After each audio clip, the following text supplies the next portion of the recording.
दोस्तों, ऋषि मुनियों, दर्शन और आध्यात्म का देश है हमारा भारत। लेकिन भारत के उत्तर प्रदेश एक ऐसा राज्य है जिसे संतों का भूमि भी कहा जा सकता है। उत्तर प्रदेश में ऐसा कई संत हुए हैं जिन्हें दिव्य संत कहा जाता है। ऐसे ही एक दिव्य संत थे देवरा बाबा। देवरा बाबा जाने माने सिद्ध पुरुष और एक कर्मठ योगी थे। देवरा बाबा की उम्र के बारे में लोगों के बीच ऐसे मान्यता है कि बाबा करीब 500 सालों तक जिंदा थे। हालांकि ये स्पष्ट रूप से कोई भी नहीं जानता था कि बाबा का जन्म कब हुआ। देवरा बाबा के जन्म उत्तर प्रदेश के देवरिया जिला में माना जाता है। साधारण रहन सहन और सरल जीवन जीने वाले बाबा लोगों की मन की बातें बिना बता ही जान लेते थे। सरल सहज और बेहद शांत स्वभाव वाले देवरा बाबा से आशीर्वाद लेने के लिए आम जन से लेकर नेता, उद्योगपति, फिल्म सितारे और बड़े बड़े अधिकारी उनके पास आते थे। तो आइए जानते हैं देवरा बाबा के जीवन से जुड़े अनेकों चमत्कार के बारे में। वीडियो के एंड तक बने रहिए और कमेंट बॉक्स में जय श्री देवरा बाबा जरूर लिखिए। तो चलिए आगे बढ़ते हैं।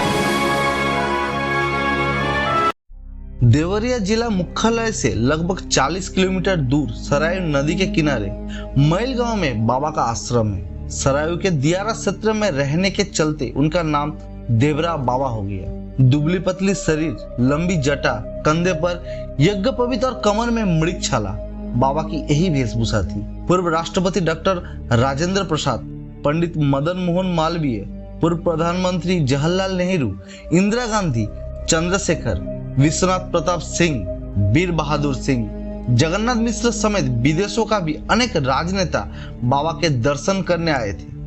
बरसात में सरायू नदी के प्रलयकारी बाढ़ का पानी बाबा के मचान तक आने के बाद घटने लगते थे। देवरा बाबा हमेशा एक ऊंचे लकड़ी से तैयार मचान पर बैठकर लोगों को आशीर्वाद और प्रसाद दिया करते थे। अपने पास आने वाले सभी लोगों से बहुत प्यार से मिलते थे, फिर प्रसाद और आशीर्वाद देकर विदा करते थे। ऐसा माना जाता है कि मचान पर कई प्रसाद नहीं रखा होता था, फिर भी बाबा लोगों के हाथ में प्रसाद देते थे।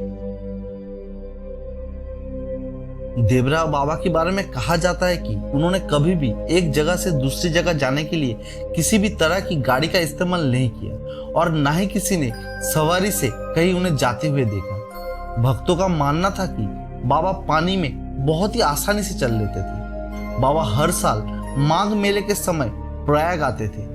यमुना किनारे वृंदावन में वो आधा घंटा तक पानी में बिना सांस लिए रह लेते थे। देवरा बाबा ने अपनी उम्र, तप और सिद्धियों के बारे में कभी कोई दावा नहीं किया, लेकिन उनके इर्द गिर्द हर तरह की लोगों की ऐसी भी भीड़ रही जो उनमें चमत्कार तलाशती थी। देवरा बाबा न सिर्फ मनुष्य के मन की बात जान जाया करते थे, बल्कि वो जानवरों की भाषा और बोली को भी समझ जाते थे। वो जंगली जानवरों को अपने बस में भी कर लेते थे। लोगों के बीच ये मत था कि बाबा को हर चीजों के बारे में सब पता रहता था कि कब कौन कहाँ उनके बारे में चर्चा हुई। इसके अलावा बाबा निर्जीव चीजों को भी अपने बस में कर लेते थे। वो कैमरे से फोटो खींचने के लिए बोलते थे, लेकिन कैमरे में उनकी फोटो नहीं बन पाती थी। उनकी याददाश्त बहुत तेज हुआ करती थी। वो एक बार किसी से मिल लेते थे, बरसों बाद भी उसके खानदान के बारे में बता देते थे। आपातकाल के बाद सन 1977 के आम चुनाव में जब कांग्रेस पार्टी की बुरी तरह से हार हुई थी, तब इंदिरा गांधी देवरा बाबा से आशीर्वाद लेने उनके आश्रम में पहुंची थी। बताया जाता है कि बाबा ने उन्हें हाथ उठाकर पंजे से आशीर्वाद दिया। वहां से लौटने के बाद इंदिरा जी ने कांग्रेस को चुनाव चिन्ह बदलकर हाथ का पंजा कर दिया। पंजा निशान पर ही 1980 में इंदिरा जी के नेतृत्व में कांग्रेस ने प्रचंड बहुमत प्राप्त किया और वो देश के प्रधानमंत्री बने। सन 1911 में जॉर्ज पंचम भी देवरा बाबा का आशीर्वाद लेने उनके आश्रम आए थे। बताया जाता है कि उन्होंने बाबा से काफी देर तक बातें की थी। इस तरह एक बार देवरा बाबा से मिलने प्रधानमंत्री राजीव गांधी को आना था। अफसरों ने हेलीपैड बनाने के लिए वहां लगे बबूल के पेड़ की डाल काटने के निर्देश दिया। पता लगते ही बाबा ने एक बड़ा अफसर को बुलाया और पूछा कि पेड़ क्यों काटना चाहते हो। अफसर ने कहा, प्रधानमंत्री जी आ रहे हैं। इसलिए जरूरी है। बाबा बोले, तुम यहाँ प्रधानमंत्री को लाओगे, प्रशंसा पाओगे, प्रधानमंत्री का नाम भी होगा, लेकिन दंड तो बेचारे पेड़ को भुगतना पड़ेगा। वो इस बारे में पूछेगा तो क्या जवाब दूंगा? नहीं, ये पेड़ नहीं काटा जाएगा। अफसर ने अपनी मजबूरी बताई, पर बाबा जरा भी राजी नहीं हुए। उनका कहना था कि यह पेड़ होगा तुम्हारी निगाह में, मेरा तो साथी है, पेड़ नहीं कट सकता।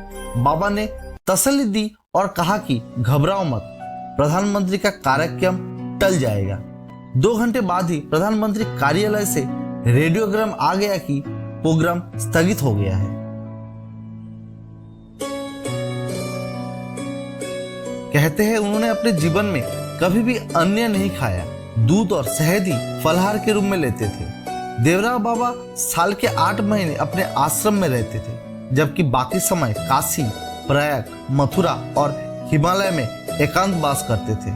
उनकी उम्र का अंदाजा किसी को नहीं है। बाबा के भक्त उनके 900 साल तक जिंदा रहने की दावा करते हैं। अंतिम समय में बाबा वृंदावन चले गए थे। 11 जून सन 1990 को बाबा ने वही अंतिम समाधि ली। बताया जाता है कि उनके समाधि लेने के कुछ घंटों पहले मौसम में अचानक अजीब तरह की परिवर्तन आ गया था।